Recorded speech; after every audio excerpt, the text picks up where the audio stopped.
లోకము క్రీస్తుకు వ్యతిరేకమైంది. इसीलिए आज दुनिया मसीह के विरोध में है. లోకము సత్యానికి విరోధమైంది. दुनिया सच्चाई के विरोध में है. అందుకే లోకం బట్టి నడుచుకోకూడదు. इसलिए हमें दुनिया को देख के नहीं सीखना है. లోకం ప్రతిరోజు ఒక్కొక్క వేషం వేసుకుంటది. दुनिया हर दिन एक एक तरह का वो वेश धारण करते रहता है. ఆ లోకంలో ఉన్న ప్రతిదీ అబద్ధం. और दुनिया में जो भी है वो सब झूठ है. అవి మనకి మేలుకరం కాదు. और वो हमारे लिए कोई प्रकार की भलाई नहीं है. లోకంలో ఉన్న పాపులారిటీ, इस दुनिया में रहने वाली पॉपुलैरिटी, పేర్లు, और बड़ा नाम, గొప్ప महानता, సంపాదన, और कमाई, అనేక అవార్డులు పొందుకోవడం, बहुत सारे अवार्ड्स को पाना, ఇవన్నీ కూడా లోకానికి ఒక ట్రిక్స్. ఇవి और ये सब दुनिया की ट्रिक्स है. అవి ఉంటేనే మానవుడికి సుఖం అనుకుంటున్నారు. और वो रहने से ही मनुष्य चैन से रह सकता है, वो सोचता है. అది ఖచ్చితమైన అబద్ధం. और वो निश्चित रीति से झूठ है. హల్లెలూయా. हालेलुया. లోకంలో మనకి పాపులారిటీ కలగకపోతే మనం జీవించలేమనుకుంటున్నారు. दुनिया में अगर हमें पॉपुलैरिटी नहीं मिलता है तो हम जी नहीं सकेंगे, ऐसा सोचते అది हैं. నిజమైతే अगर वो सच है तो అనేక మంది హాలీవుడ్ లో ఉన్న పాపులారిటీ కలిగిన వాళ్ళు ఎందుకు ఆత్మహత్య చేసుకోవాలి? बहुत सारे लोग जो हॉलीवुड में हैं, बहुत बड़े नाम को पाए हैं, क्यों आत्महत्या कर रहे हैं? లోకంలో డబ్బే ముఖ్యమైతే अगर दुनिया में पैसा ही मुख्य होता, కోటేశ్వరులు ఎందుకు ఆత్మహత్య చేసుకోవాలి? क्यों करोड़पति आत्महत्या कर रहे हैं? లోకంలోదే నిజమైతే, अगर दुनिया में जो है वो सच होता అంటే तो హెల్త్ గా ఉంటాం, ఆరోగ్యంగా ఉంటాం నిజమైతే, अगर आप चंगे रहना అసలు మానవుడు కావాల్సింది ఏంటి? मानव को क्या चाहिए? పాపులారిటీ కాదు, पॉपुलैरिटी డబ్బు नहीं, కాదు, पैसा नहीं, పేరు కాదు, और नाम नहीं, ఆరోగ్యం కాదు. और स्वास्थ्य नहीं. మానవుడు కాసు ఒక్కటే, అది సమాధానము. मनुष्य को केवल एक ही चाहिए, वो है शांति. ఎవరైతే నెమ్మదిగా సమాధానంగా ఉండగలుగుతారో, जो शांति से आराम से रह पाते हैं, వాళ్ళ సమస్తాన్ని గెలుచుకున్నారని అర్థం. वो सब कुछ उन्होंने पा लिया है, उसका अर्थ ఒక है సమాధానం కలిగిన వ్యక్తి డబ్బు కంటే ఐశ్వర్యవంతుడు. जो शांति को पाया है वो कमाने वाले धनवान से भी ऐश्वर्यवान है. పాపులారిటీ ఉన్న వాని కంటే ఐశ్వర్యవంతుడు. और जिसका पॉपुलैरिटी है उससे भी वो ऐश्वर्यवान ఆరోగ్యం ఉన్న है. వాని కంటే ఐశ్వర్యవంతుడు. जो बलवंत है उनसे भी ऐश्वर्यवान है. సో సమాధానం చాలా ముఖ్యం. और इसीलिए शांति बहुत जरूरत హృదయంలో है. నెమ్మది కలిగి ఉంటే हृदय में अगर आराम पाए रहते అది हैं, మిమ్మల్ని ఆరోగ్యంగా నడిపిస్తారు. वही आपको स्वास्थ्य में अच्छे चिंगाई యేసు देकर ప్రభు चलाता है. బోధలన్నీ కూడా సమాధానానికి, లైఫ్ స్టైల్ కావలసిన బోధలే. और यीशु मसीह के सारे प्रचार हमारे जीवन के लिए शांति को पाने वाले सारे प्रचार है. చూడండి, యేసు బోధలు గాని మనకు అర్థం కాకపోతే देखिए, अगर हमें यीशु मसीह के प्रचार समझ में नहीं आते हैं, మనము చాలా ఆ ప్రమాదంలో ఉన్నామని అర్థం. हम बहुत ही खतरे में है. యేసు ప్రభు ఎవరిని కూడా రెచ్చగొట్టలేదు, यीशु मसीह ने किसी को भी जो है भड़काया नहीं, సంపాదన వెనకాల వెళ్ళమని చెప్పలేదు, और कमाई के पीछे जाने के लिए नहीं कहा. నువ్వు డబ్బు సంపాదించుకొని నీకు పేరుంటది అనలేదు, तू पैसा कमा तेरा अच्छा नाम रहेगा, లోకంలో ऐसा नहीं పేరు कहा. సంపాదించుకొని చెప్పలేదు. और दुनिया में नाम कमाने को नहीं कहा. ఆయన చెప్పిన ఒకే ఒక మాట, केवल उन्होंने एक ही एक बात को कहा है, ప్రయాసపడి భారం మోసుకున్న సమస్త జనులారా నా యొద్దకు రండి, जो बोझ उठा के चल रहे हैं वो सारे जन मेरी ओर आओ, నేను మీకు విశ్రాంతినిస్తాను, मैं तुझे आराम दूंगा, నన్ను మీరు వెంబడించండి. और मेरे पीछे तुम चलो. That's all. बस ఆయన మనకు చెప్పింది ఆయనని వెంబడించమని. उन्होंने हमें यही कहा है कि हमें उनके पीछे चलना है. ఆయనని అంటే ఆయన బోధల్ని మనం వెంబడించాలి. उन्होंने उनका मतलब है कि उनके प्रचारों के पीछे चलना. మీరు ఆయన బోధలు వెంబడిస్తే अगर आप उनके प्रचारों के पीछे మీరు चलेंगे, ఎల్లకాలం జీవిస్తారు. आप हमेशा के लिए जीवित रहेंगे. ఆయన బోధలు వెంబడిస్తే अगर आप उनके प्रचारों के पीछे चलेंगे, సంతోషంగా ఉంటారు. आप बहुत ही आनंद से ఆయన रहेंगे. బోధలు వెంబడిస్తే अगर आप उनके प्रचारों के पीछे సుఖముగా चलेंगे, ఉంటారు. आप सुख से चैन से నెమ్మదిగా रहेंगे, ఉంటారు. आप आराम से रहेंगे, ధైర్యంగా ఉంటారు. आप धैर्य से रहेंगे, ఆనందంతో आप ఉంటారు, आनंद से रहेंगे, సమాధానముగా आप ఉంటారు. शांति को पाए रहेंगे. నిత్య నిత్యము ఆయన సన్నిధిని అనుభవిస్తారు. अनंतता के लिए आप उनकी उपस्थिति को अनुभव करेंगे. ఆయన బోధలు మన జీవితాన్ని ప్రభావితం చేస్తాయి. उनका प्रचार हमारे जीवनों को प्रभावित करता है. వినగా వినగా सुनते सुनते జీవితాలు మారిపోతాయి. जीवन बदल जाते ఆలోచన हैं, మార్పు और वो बदलावट మీకు నిజమైన సమాధానం ఇస్తారు. आपको सच्ची शांति को క్రైస్తవులకు అర్థం కావట్లేదు. और यही मसीह को समझ में नहीं आ रहा है। క్రైస్తవులుగా నటిస్తున్నారు, मसीह के समान वे जो है एक्टिंग कर रहे हैं, కేవలం నటిస్తున్నారు, केवल नाटक कर रहे हैं। అందుకు నిజమైన ఆనందాన్ని అనుభవిస్తలేదు. इसलिए असली जो आनंद है उसे अनुभव नहीं कर पा रहे हैं। నటించేవాడు ఎప్పుడు శిష్యుడు కాలేడు. जो नाटक करता है वो कभी चेला नहीं बन सकता।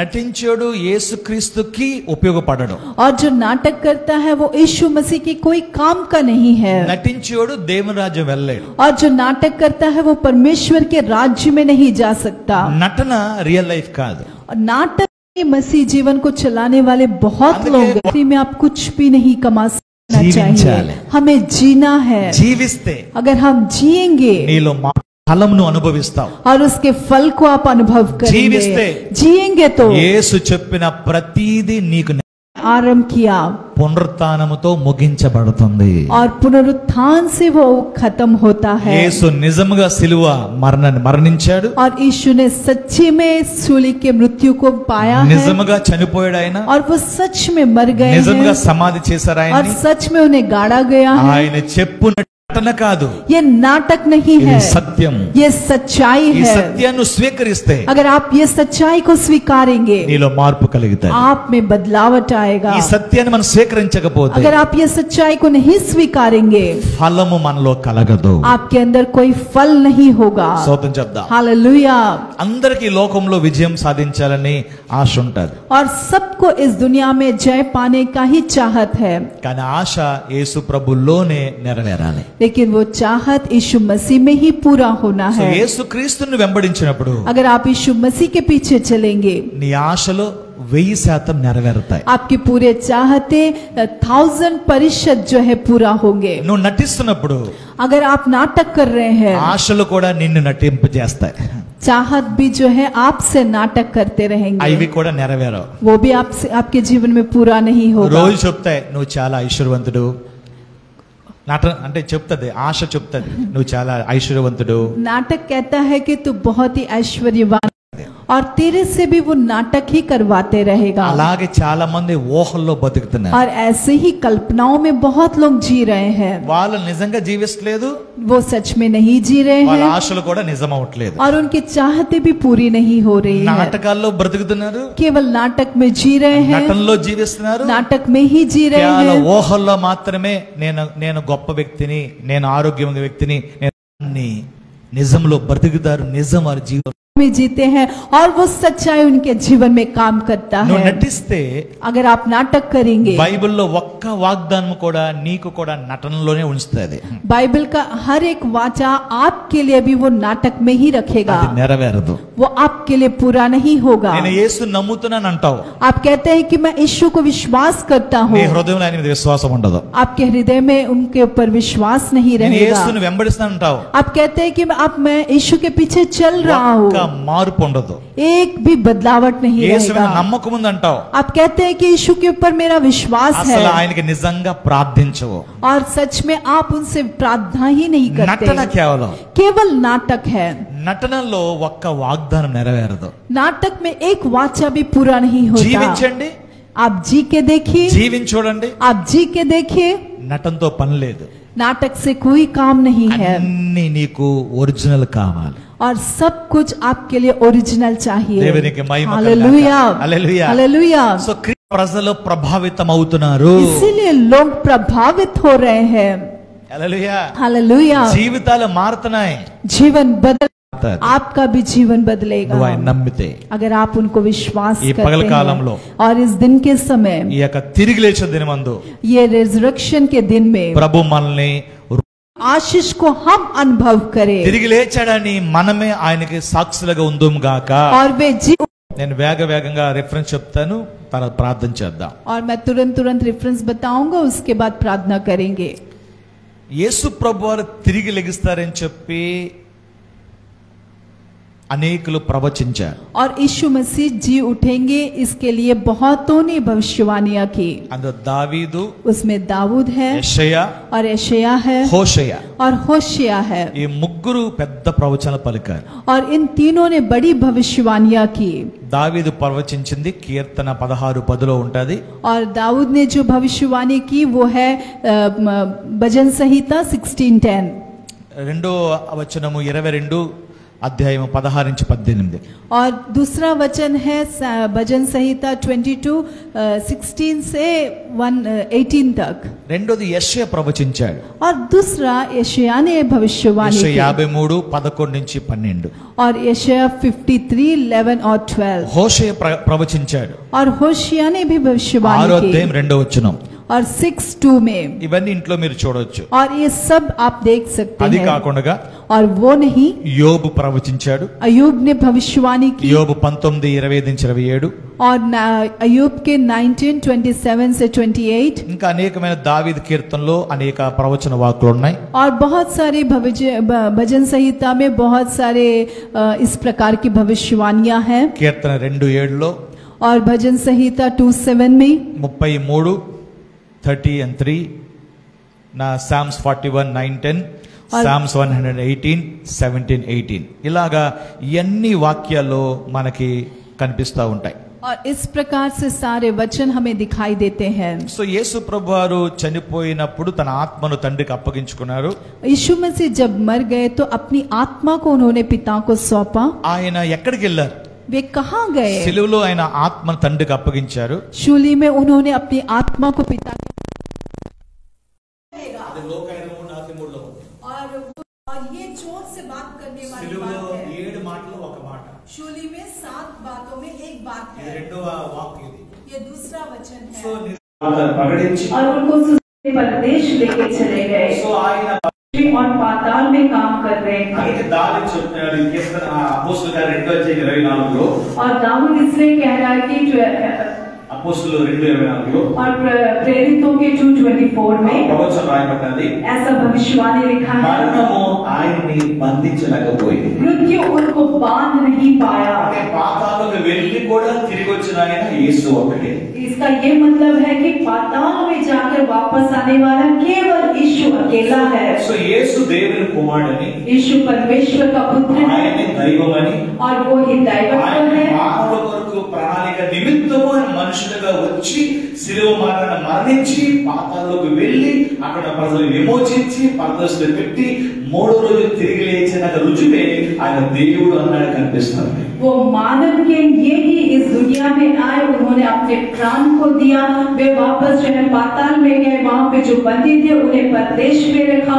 वापस वे तीसरे दिन जी उठे. ये हम पवित्र शास्त्र में देखते हैं. సో తిరిగి లేచాడంటే ఊరికే మనుషులు కావలేదు, దేవుడు కనుక తిరిగి లేచాడు. वो वापस जी उठे इसलिए कि वे मनुष्य है इसलिए नहीं जी उठे, लेकिन वो दैवत्व है, वो परमेश्वर है इसलिए वे जी उठे. దేవుడు అతని మృతులు తిరిగి లేపని బైబిల్ చెప్తుంది. इसलिए बाइबल कहता है कि परमेश्वर ने उन्हें मृतकों से जी उठाया है. ధన్యత జీవం గల దేవుని ఆరాధన చేయటం. कितनी बड़ी धन्यता है कि हम जीवित परमेश्वर की आराधना करते हैं. ప్రపంచ యొక్క పాపులేషన్ యొక్క ఆ యొక్క లిస్ట్ లో యేసుక్రీస్తు పేరు కూడా ఉంది.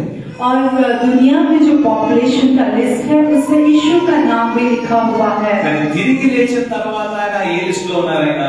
लेकिन वापस जी उठने के बाद भी कौन से लिस्ट में है? ఆయన అనంతమైన లిస్ట్ లో ఉన్నారు. वे अनंतता के लिस्ट में है. దేవునికి మహిమ కలుగును. Hallelujah hallelujah. हालेलुया. సో ఆయన దైవ కుమారుడు మనిషి కుమారుడు అని మనం ఈ విధంగా అర్థం చేసుకోవచ్చు. वो परमेश्वर का पुत्र है और मनुष्य का पुत्र है. हम इस प्रकार से उसे समझ सकते हैं. దేవుని కుమారుడైంది మనుషులుగా మారి లోకంలోకి వచ్చాడు. परमेश्वर का पुत्र होकर मनुष्य बनकर इस दुनिया में आया. ఆయన దైవ కుమారుడే కనుక మానవుల కొరకు మానవ చేసిన పాపాల అతిక్రమాలు తన మీద వేసుకున్నాడు.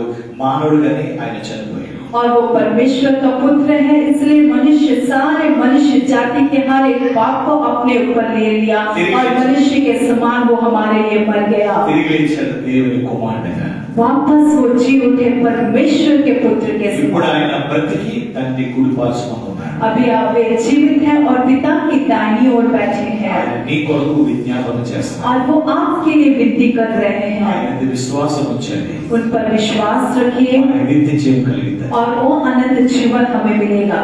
మీ యొక్క ఎలాంటి పరిస్థితుల్లోనైనా సరే आपकी कोई भी परिस्थिति क्यों ना మీ हो, ప్రార్థనలు ఆలకించబడతాయి. आपकी प्रार्थनाएं सुनी जाती కానీ है। మీకు విశ్వాసం ఉండాలి. केवल आपके अंदर विश्वास रखने से काम సజీవుడు కనుక वो जीवित है, మీ इसलिए ప్రార్థనలు ఆలకిస్తున్నాడు. आपकी प्रार्थनाओं को वो सुन మీకు रहा है, జవాబిస్తాడు. आपको जवाब वो మీకు देगा, విడుదల కలిగిస్తాడు. आपको छुटकारा वो देगा, ఎన్నడూ ఓడిపోనివ్వడు.